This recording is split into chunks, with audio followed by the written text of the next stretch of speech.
Good Hello, evening and welcome to... Oh my God. I thought I was doing it. Oh, you were such a big pause. I thought I was just going to jump in and do it. See, now, everyone, this is what happens when the boys let me run one. It all falls apart from the beginning. So, starting again, welcome to F1 Drive to Describe. I am Jacqui, taking over the hosting today and already not doing a good job of it. Joining me in Melbourne, who just tried to cut me off because he likes to boss me around, it's James.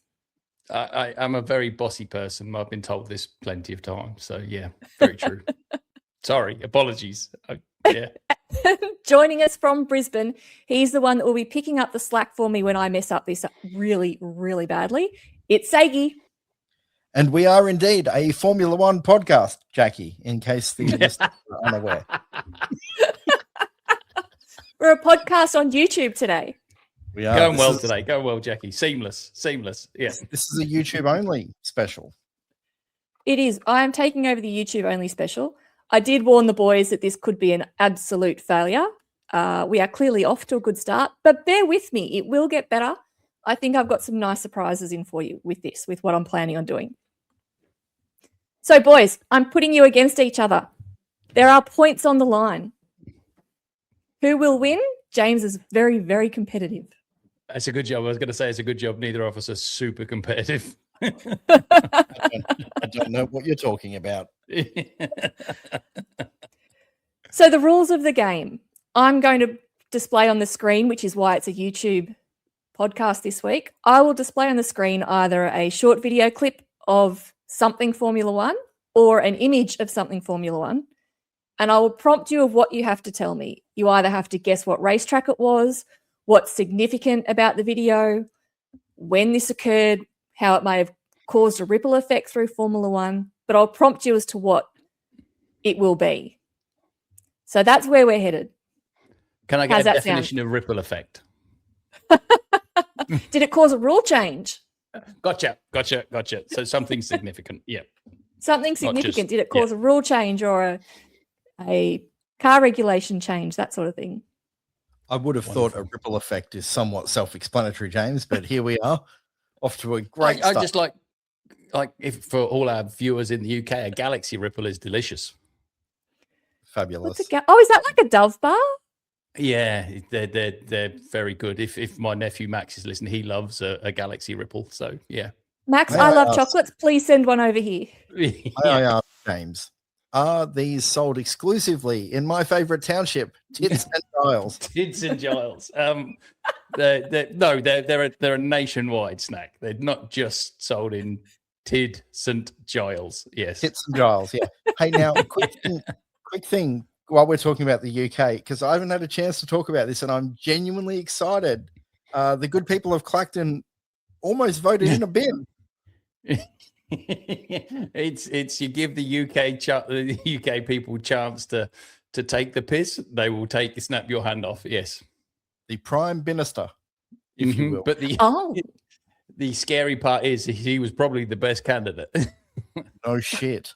yeah. That's the scary part. Yeah. I saw an interview with him, James, where he used the phrase "a cunning stunt," and I thought, oh, that's very clever. I quite like that.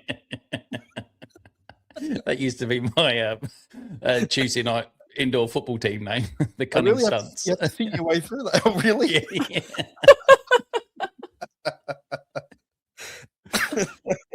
All right. Sorry, Jacqui, I railroaded you. Bin face news. Yes. But we are not a political podcast. We are not, but Count Bin face has my vote. Yeah. I think it can be if we're talking about a bin being voted in. Well, he wasn't voted in, unfortunately. Just very close. Oh. Nearly, yeah. Anyway. Wow. Well, to get this underway, let's see if I can work this and get all these little images and things going. The first one for you, clip 1. You have to tell me what actually happened at this race. Oh, she's building pressure. For each of their cars to come in and retire. Here comes Alonso, World Championship leader. You know what our plan is for the start. Straight in the pits, please, mate. Yeah, well, he knows that because he's on his way in already. Looks like teammate Fisichella just in front of him, and I think that McLaren Toyota. There's the pole sitter Jarno Trulli pouring into the pits, and just listen to the crowd. I'm open.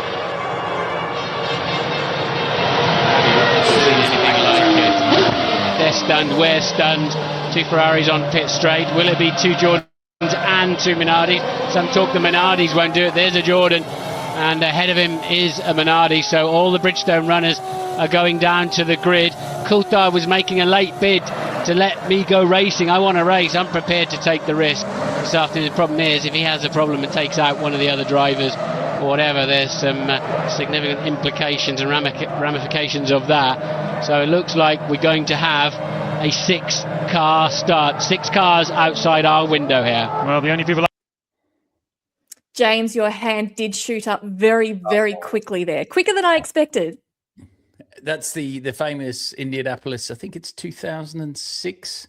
05. Oh, 05, where we had Bridgestone and Pirelli? Not Pirelli. Michelin. Michelin. And the Bridgestone runners ran the race, and the Pirelli didn't deem it safe enough to go around the corners at that speed. And by Pirelli, you mean Michelin? Michelin, yeah. Yes, yeah, sorry. The French tyre company deemed it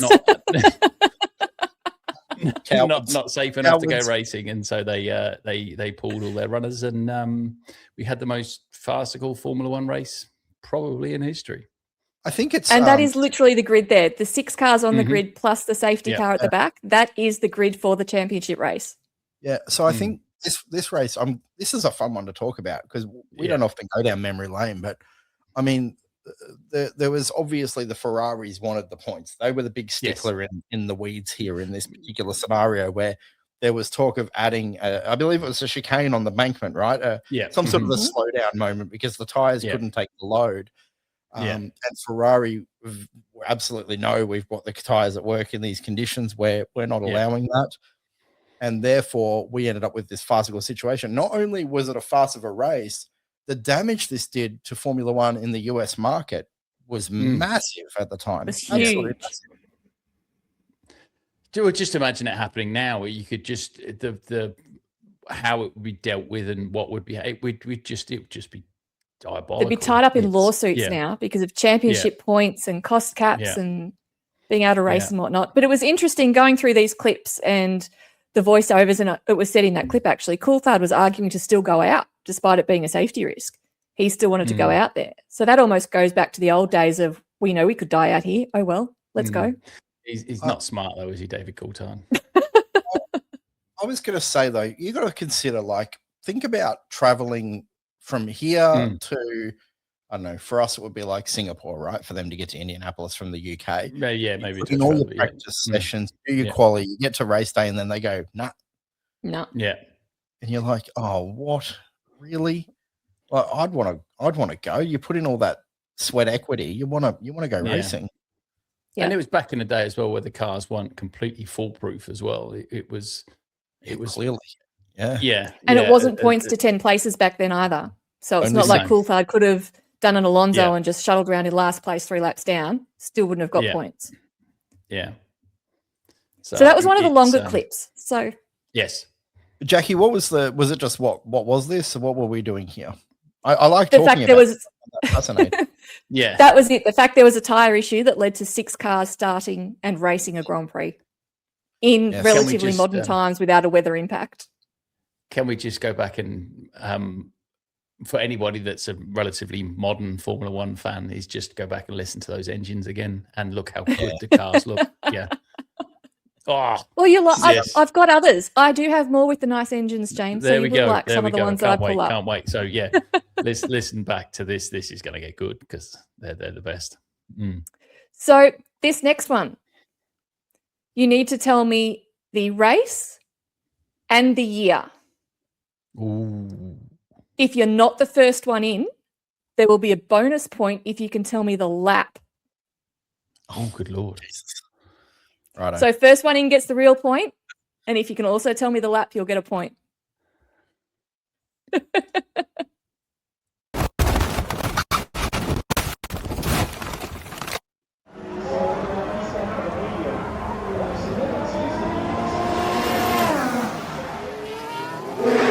Is he okay? Yeah, Alonso Fernando is fine.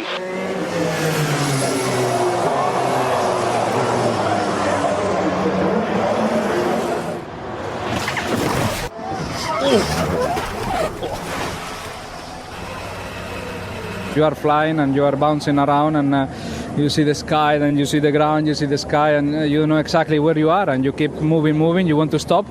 Then the car stopped. I saw a little space to go out, and I said I go out quickly. And my mom will watch TV, so I want to be out quite quickly and say that I'm okay. But James, you did shoot your hand up very quickly. Yeah, well, it's Albert Park. It is. And it's... Yes. I think it's 2000. Year. It's 2012. No. Sagi.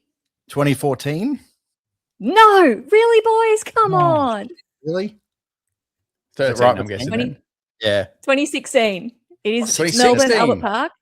Wow. 2016. Well, he's got that really badly wrong. And it was lap The one. McLaren Honda hat should give it away. He's wearing it right there. No, I mean, I knew he was from They McLaren. did have Honda engines for like 4 years. I thought it was earlier that he was with McLaren. Yeah. 2012. Ugly No, man. he's with still Ferrari. with Ferrari then? Yeah. Yeah, he was with Ferrari. He nearly won the championship that year. Yeah. Yeah. But no, that was an incredible barrel roll that we had there. It was on lap 17. It was still very early in the race. I thought it was lap one. I was- Especially after 2014, there were the hybrid cars. Yes. Yes. I was stuck over around turns 9 and 10 when this happened. We didn't actually see it on screen for a while. Everything went dead on track. They called the red flag. We didn't actually see a replay of it for quite some time because it was that scary for them. Did you but run that's around one. and try and give him a kiss better? Well, there was that, but I also actually drove my Honda to the track that day. So I did offer it up as a third car because back then my little road probably Honda quicker probably than did that. go quicker. Yeah. But you'll see that clip pop up on memes a lot around the internet, especially when referring to soccer players getting knocked and they do the whole crying, carry on, drop to the ground. And you'll quite often see this actual crash of Alonso barrel rolling through the air and then getting out and walking away. You ran out of talent. It is definitely one of the more impressive incidents in Formula One. So none of you get anything on that one. I thought one of you would have. I just like Next talking one. about it. I don't even care if I win this. I'm just enjoying the clips. Go on. What's this? Yeah. James is going to be the points. This next one, I want you to tell me what is different to this to a standard Grand Prix weekend. Ooh. Formula One, sometimes people say, well, you know, you've got the top 3 teams, they're spending all this money.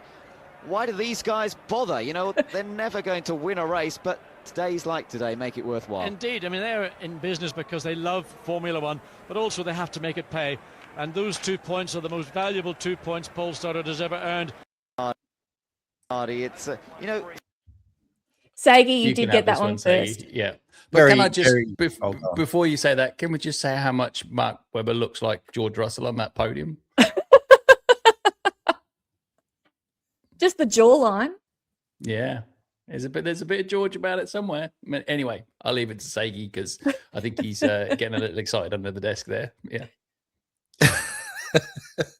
And on top of the desk, Mark Webber went up on the podium, finishing 5th in a Minardi. It was Michael Schumacher's request that he go up there. Obviously, you don't finish top 3. You don't go up on the podium in normal circumstances, but this was Webber in a Minardi, holding off Mika Salo over the closing lap of that race until Salo ran out of talent and had a little spin.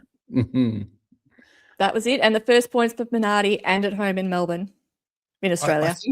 I think if you, like, for those who didn't follow the sport back then or weren't alive or whatever, this is like Cadillac finishing 5th in a race today. Yeah. Oh, Cadillac's probably a bit harsh. We will have listeners that weren't alive for it. This was 2002. There will be viewers that were not alive when this occurred and probably have never heard of Minardi. Yes, it was. Yeah, I remember watching this one live. I just moved to Australia. I'd only been in Australia 18 months. And so I actually got to watch an Australian Grand Prix in prime time, which was a rarity for an Englishman back in the day. Of course, and it was, and so it was the old Channel 10 coverage. And it was fantastic to watch. And I was a bit of a Webber fan back then as well. So yeah, it was great. Would have been days of Alan Jones and Rusty and all those sort of guys. Yeah. Wow. Yes, it was great. Great to watch. It was good fun. Yeah.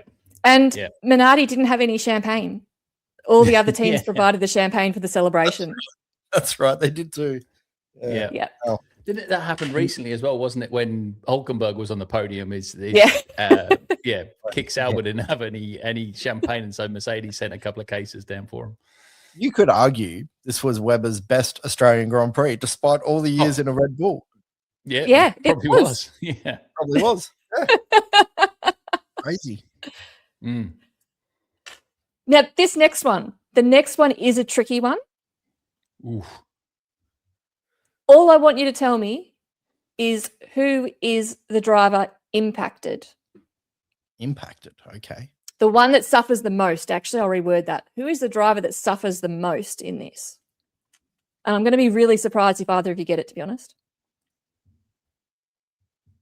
It's going to be there is no nerdy, sound. this one, isn't it?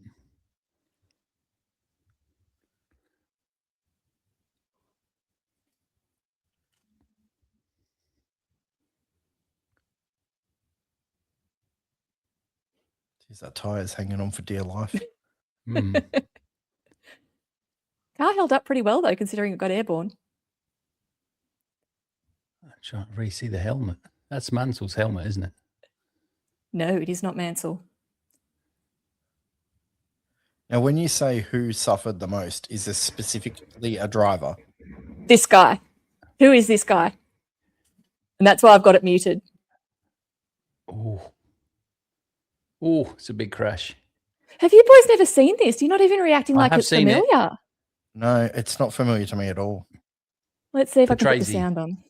The pit road, and Petresi just misjudged it. That was, I'm sorry to say, a mistake by Petresi, but thank goodness. James got it there in the end. It is Ricardo Petresi hitting Gerhard Berger in Portugal. Estoril, 1992. That reminds me of Webber's one with Kovalainen in Barcelona. Very similar. So I was all of 9 years old at the time that occurred. But it is one that's been flying around. Carry that one. I was 14. See, you're the old boy. Yeah.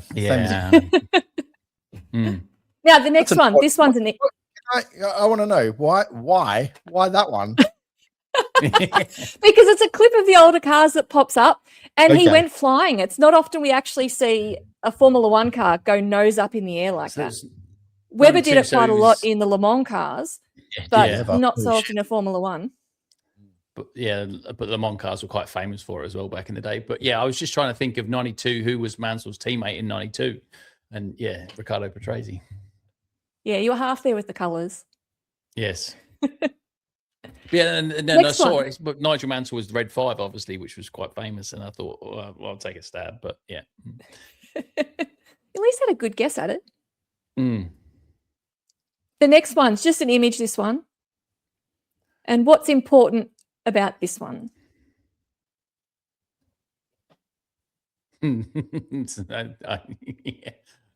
That's the... James's giggles given away he's worked it out. That's the last Williams win, isn't it? Yeah.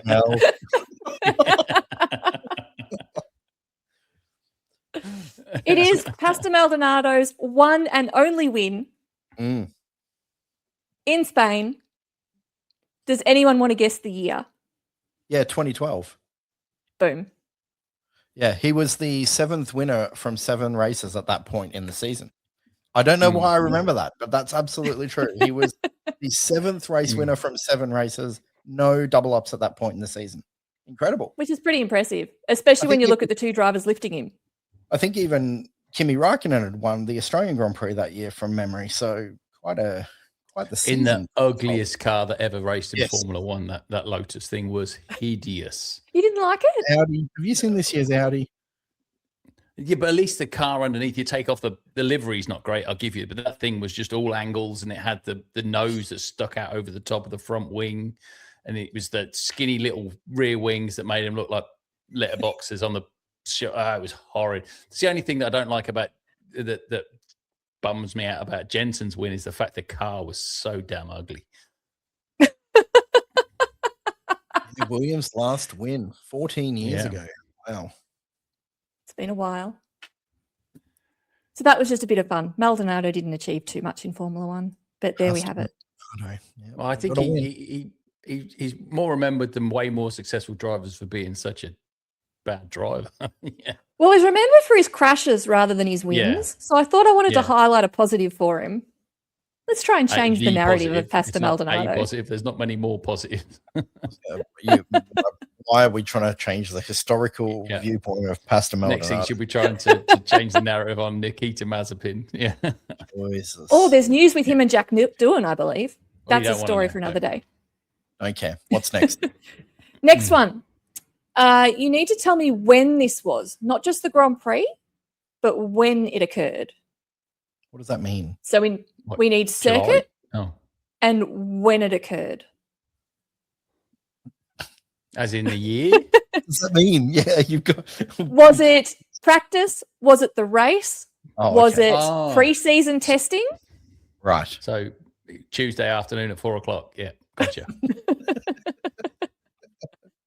Oh, Right, so I go on. told you, everyone, this could really fail. It's a big crash as well, and that's the Sauber of Marcus Ericsson. Red flagged the session. Session suspended. And Paul, there was absolutely nothing he could do. The car just went on under braking, just stepped out from underneath him. When you have spectacular ones like that, the energy's dissipated over a long distance with all the bits and pieces flying off as well. It's not the sudden stop. They're the ones that really hurt. So whilst it looks spectacular, as long as nothing comes into the cockpit to get you. James, you did put a hand up there, but you don't look confident. It's Monza. Yeah, It is Monza. Right? Yeah. Yeah. Turn one, Monza. And I'm guessing by the look of the fact there's nobody in the stands, it's FP1. So that would be. It is practice. Yeah, I'd hazard the same guess. Friday. Oh, was it that year that they had a rest day on the Saturday? So it was on the Thursday? I just needed if it was a race or a practice or pre-season. Oh, practice. Yeah, it's practice FP1. Was that when their Going the actual FP1, 2 or 3 would have been too rough for you. Yeah. Was that when their suspensions just failed multiple times that weekend, or is that a different race I'm thinking of? Because Same race. There was someone else that went the next day, I think it was, but wasn't as big. But yeah, something just gave out as they were coming down that pit straight, start finish straight. A lot heavier back then as well, weren't they? And they just there. Yes. It's fun watching the clips just to sort of see the track. Like even in my mind, I'm like, well, that's Monza. But, yeah. So that's fun. Took me a second though. That shot with all the fence down one side. There's not Monza now. Monza doesn't have a fence down one side now, does it? But, well, they would have taken all that out for safety, I imagine. Yeah, catch fence, isn't it? Replaced it. Yeah, exactly. Replaced it with different things. Yeah. Interesting. It was just a fun one. He walked away. There was no injuries in that one. I haven't put in any pre-warning. I haven't put in any deadly crashes or anything like that. Don't worry. Everyone walks away. I was going to say, yeah, Felipe Massa's in there where he was out for 6 weeks, but other than that, yeah. Took a bolt to the head. Yeah, that was a shocker, wasn't it? Yeah, what a freak accident. Yeah, no, too gruesome. Didn't put that one in. That's not coming up. Yeah. Spoiler alert. This next one, I want you to tell me where it occurred and what year. Okay.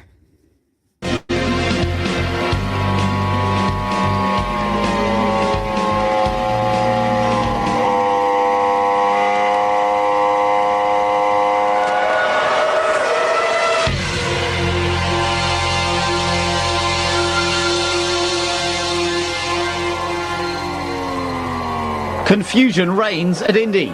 Who won the United States Grand Prix? Nathan. Wow. I'm guessing it's Indianapolis. That was, I believe, 04 or the dominant year. Whatever it was, Michael was trying to let Rubens win, but then Rubens refused to take the lead, I think, from memory. No. So Michael still won? No? No. Was it the year's wrong as well, so the point factor is wrong. Was it 04 or not? No, it was not 04. Oh, okay. It's when Ferrari had Vodafone as because they then went to, I think it's a touch later, isn't it? It's 06? Nope. No, because he was battling Alonso in 05 and 06. So it's got to be 02, 03, well, it's not 04. It's got to be one of those two. 2002 USGP at Indianapolis. Schumacher was trying to get the photo finish. Ah, okay. Yeah. So speculation over whether it was trying to get Barrichello the win, but he was definitely after the photo finish, and it wound up being 0.011 of a second between the two of them. Pretty spectacular, actually, watching them come down like that. I watched a few of the different replays of it. It was a bit of fun. And not something you'd really see now, a driver backing off to try and get a Can I just say photo finish? some seriously dominant, like when I think of dominant years, Seb in, what was it, 2011 comes to mind, or 2013, whatever year it was, he won 9 in a row, and this Ferrari car.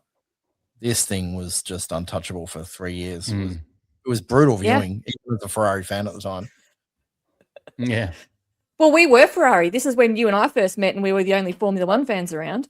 It was just all Ferrari the whole time and always Schumacher. Barrichello played his place nicely as second driver. It was always very dominant Schumacher. I think Barrichello could definitely be described as the cup driver. Yeah. Always had to be in the chair watching. Yeah. See, I look at it that he played his role. He knew his place. No, he could win constructors' titles and just come second all the time. And... Yeah, in the cup chair, that was his place. Yeah. He's a lovely guy, that Barrichello. All right, Jack, what you got next? Next one. This one's a bit obvious, but we'll roll with it anyway. And there's Max Verstappen right behind Hamilton into the first chicane once again. It's wheel to wheel. Hamilton and Verstappen, and this time Verstappen and Hamilton have crashed out, and they are both out as Hamilton came from his pit stop, rejoined the racetrack. Lando Norris was ahead, and in their desperation to stay ahead and to get ahead, the two championship protagonists have taken each other out of the Italian Grand Prix. Hamilton on the right-hand side, coming out of the pit lane, moves across. Did Verstappen have enough space in the initial part of that chicane? The big key.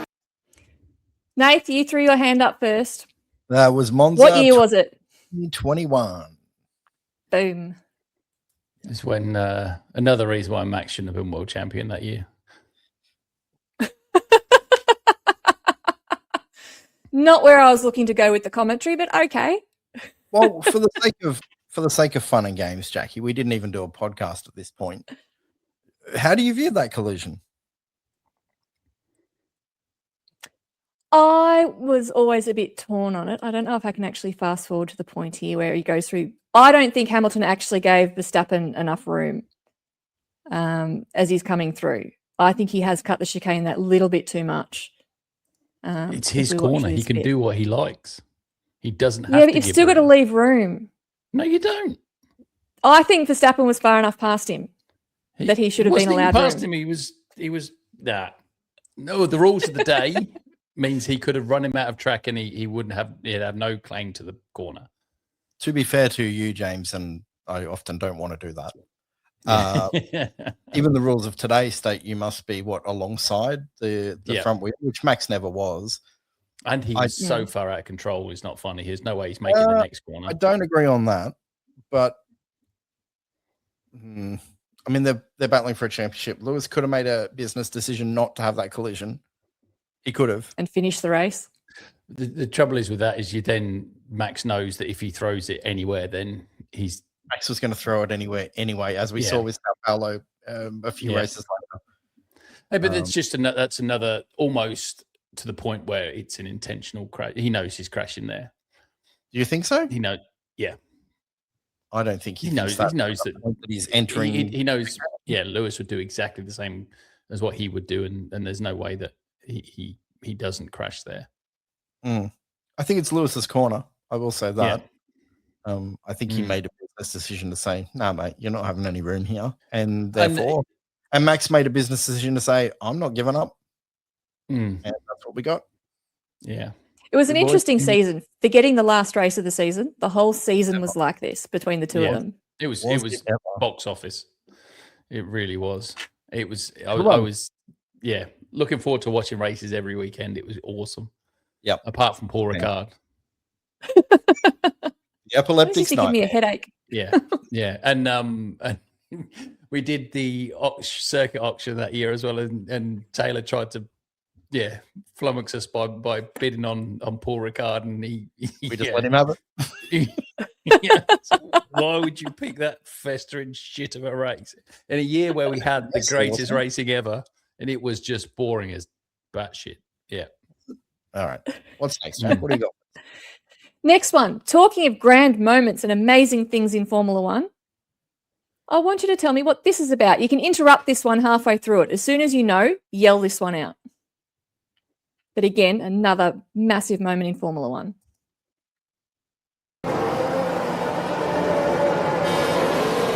Oh, that's when Michael Schumacher retired, and they had Schumacher and Alonso was done on this hiatus, and they all went and did donuts on the James is wrong. straight at Abu Dhabi. You're a champ. Let's go win the Triple Crown.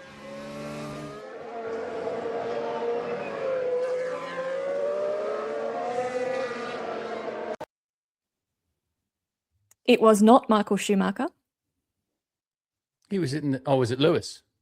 I believe at this point Michael Schumacher was unavailable in any capacity. Oh. He'd been skiing. Yeah. Yes. Thank you. Zaggy. I don't there was know. a key in there. There was a key in there as to what this is about. Don't know. I'm not even going to pretend to do the accent. It's when Fernando was going off to run, going on his hiatus for 2 years when he was going off to do Le Mans and now you're getting all it. that kind of stuff. It was Alonso. Alonso's retirement, take one. Righto. Who was the third? Jensen? Who cares? No, Lewis Hamilton, Fernando Alonso, Sebastian Vettel. That's right. 2018. Yep. And then he went off to try for the Indy 500 the following year and did not even make it through qualifying for the main race. Then he came back one year and Jensen subbed in for him, didn't even peed in his seat and told him so in Monaco. That was the year before, 2017. Yeah. Yeah. I went to Monaco just to see Jensen. So, final one, last one. You need to tell me why this is awesome and amazing and the best thing ever that happened in Formula One. Can I take a stab? It's either Jensen win the world championship or Fernando Alonso doing something. Exactly. It's one of the two. Yeah. Do you want to take a guess as to which one? Jensen win the world championship. Yeah. I'll take Jensen. Oh, Jensen. Yeah. Where did you meet Jensen? Monaco, right? Yes. Because I think Jensen is higher than Fernando in the list of future husbands for Jacqueline. Yeah, I think he was until he got married and had kids. I'm not a homewrecker. I'm going to say it's Brazil 2009 when he wins the championship. Jensen Button. Is that what you said, James? Similar thing? Yeah. Okay. Let's see.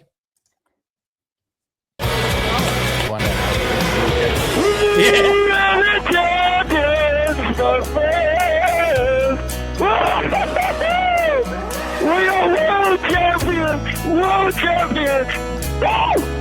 Oh, thank you so much for this season. It's been ups and downs, but very, very emotional. Thank you so much, everyone, and congratulations to the whole team. You've been magnificent all year.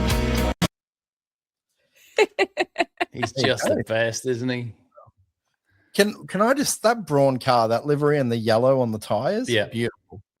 Yeah, it's just an ugly car though. It's the tiny little wing on the back is just yeah. Oh, and the front wing that was too wide and it's a nice. You think I didn't mind it? It's a great livery. Don't get me wrong, but yeah. But see, the back wing just doesn't even go over the tires. Did it need to?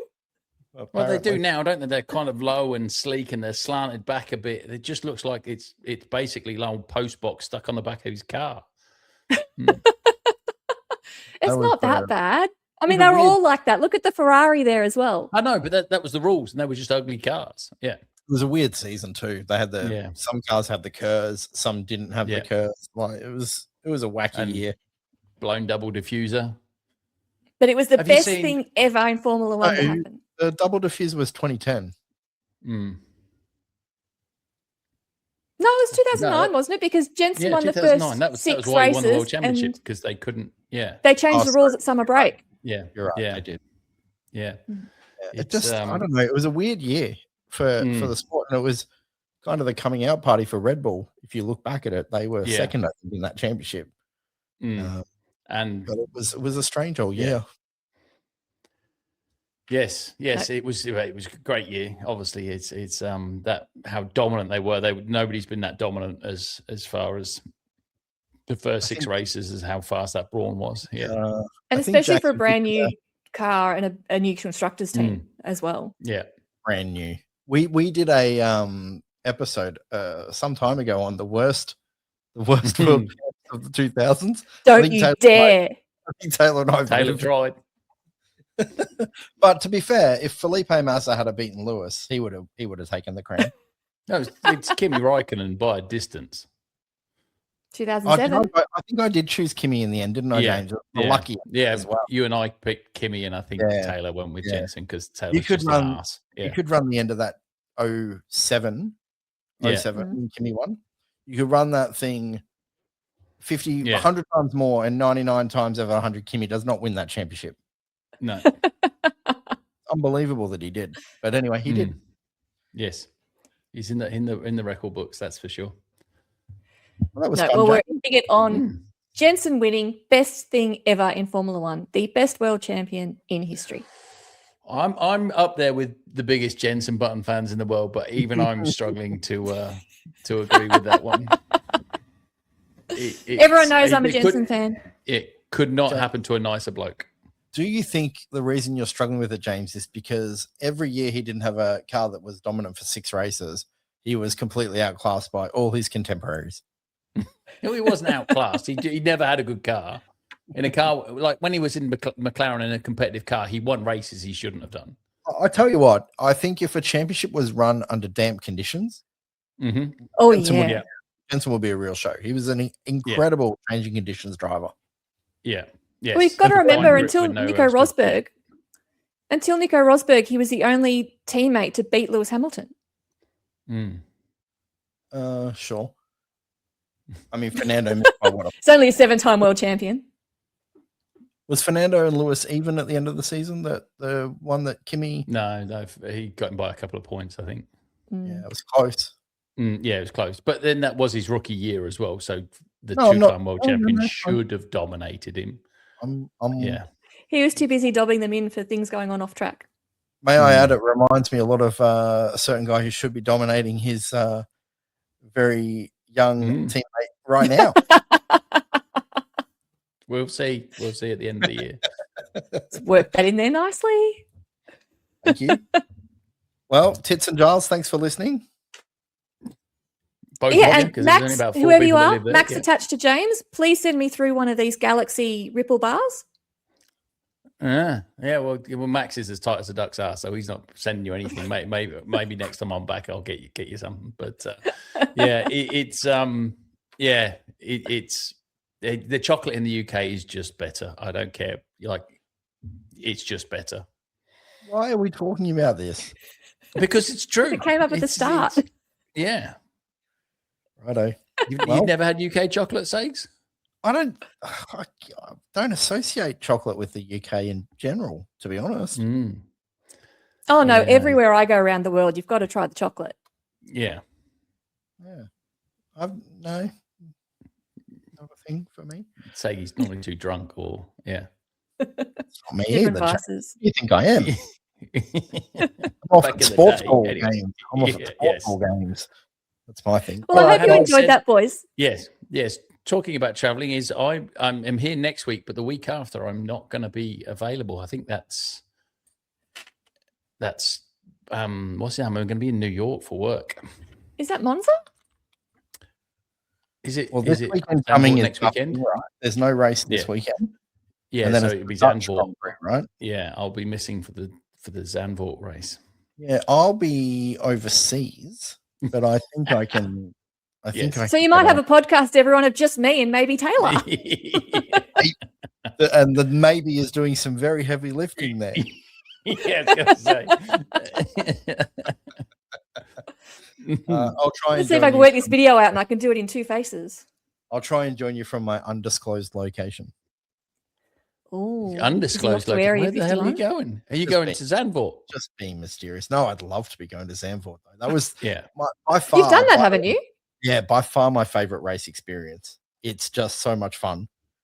Mm. The race was just trash, but it didn't matter. The atmosphere is just an absolute blast. The Dutch know how to have a good time. Big fan. big fan. They've all been down the coffee shops beforehand. Yeah. All right. Please like, subscribe, comment, tell your enemy, tell your friends, tell your Jensen Button loving comrades. We appreciate everyone who's watching, listening, playing along, whatever. Thank you. We are F1 Drive to Describe on the Tickety Tick TikTok, the Instagram, and of course, where you're watching us right now on the Tube of the U. See you later. Bye. Ta-da.